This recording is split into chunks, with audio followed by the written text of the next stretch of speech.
In mid-May 1990, the body of 24-year-old Mark Miller, an expert skier from River Heights in Cache Valley who had been missing since November 25, 1989, was found by two backcountry skiers about a third of a mile south of Tony Grove Lake. Although inconclusive, the evidence indicates that an avalanche killed him. This was the first avalanche fatality in Utah in nearly 3 years.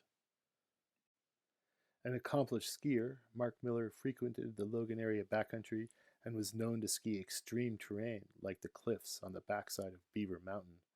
The previous year, he'd skied the Tony Grove area at least a dozen times. Mark was a very experienced and fearless skier, but he had never taken an avalanche class, did not carry avalanche rescue gear, and was alone. With about a foot of new snow and continuing snowfall, November 25th was probably the season's first opportunity for good powder conditions. Friends last saw Miller hiking alone with alpine skiing equipment. He walked on foot, following the tracks of some snowboarders leading up the ridge from Tony Grove Lake where he'd parked his car. The last person to see Mark, a friend and associate, said he mentioned heading towards the Mount Naomi area to go skiing. A foot of snow had fallen the day before. Much of the new snow fell on bare ground, but some fell on a thin layer of recrystallized snow still remaining on the more northerly facing slopes, snow left over from the first significant snow of the season in late October, nearly a month before.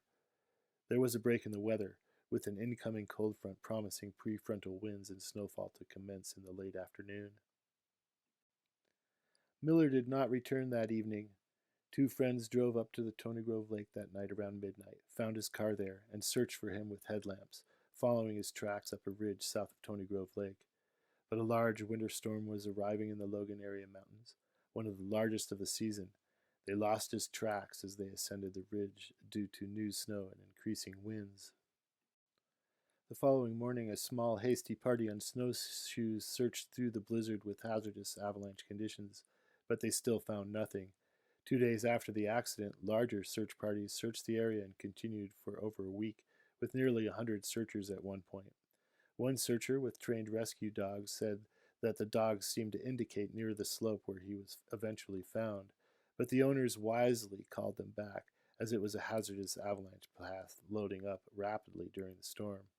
Another rescuer, Kevin Colby, recalls seeing the remains of an avalanche buried by new snow on the same slope where Miller's body was later found. The search was finally called off a week later, and smaller parties continued for another 2 weeks. Then, in the spring on May 22, 1990, two Logan area skiers were out with their pet dogs when the dogs began sniffing around the area. The skiers, suspecting that the dogs had found the missing Mark Miller, began digging and found his ski poles. Then, just uphill of that, the body, buried under 5.5 feet of snow.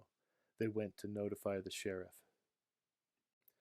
The sheriff's team found the body lying on its right side, facing uphill, right arm outstretched, pointing uphill, the elbow on the left cocked straight up in the air, almost behind his head, and legs out straight.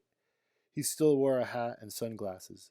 They did not find his skis, but Tremper and Kobe went in the following day and found them less than 2 feet away from his boots, both skis laying parallel across the hill, and the heel ejected from the uphill ski. Because all his equipment remained close to him, and he still wore a hat and sunglasses, it first seemed to Tremper unlikely that it was an avalanche accident. Typically, an avalanche spreads equipment out all over the slope and quickly tears off hats, glasses, and gloves. However, the medical examiner found no broken bones, no bumps on the head, etc., which might indicate that he fell and was injured while skiing the rocky, shallow snowpack. They concluded that he died of suffocation from being buried in the snow.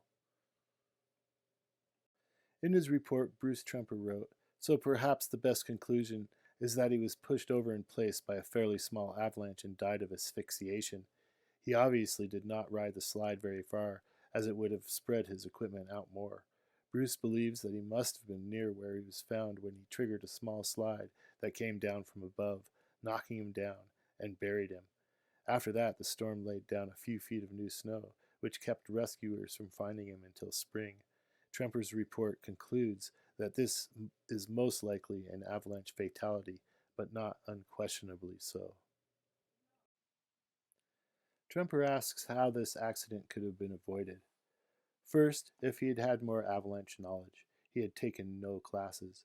Second, if he was skiing with a partner and both had beacons and shovels and skied it one at a time, he most likely would be alive. Bruce wrote, "It must have seemed like an innocent slope at the time. Yes, it was steep, but it had very little snow on it. Many people get sucked in by the 'there's not enough snow to slide' trap. It was early in the season, with the first skiable snow of the season, and passions run high when ski fever sets in.